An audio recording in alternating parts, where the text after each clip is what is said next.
punta. Quiero contarles la historia de San Durango, que llegó a calentarse a Miami cuando abajo de su casa lo divisó y corriendo fue de él una sopa con paro.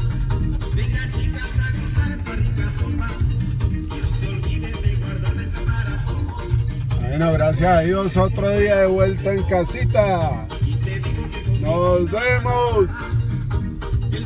Love you.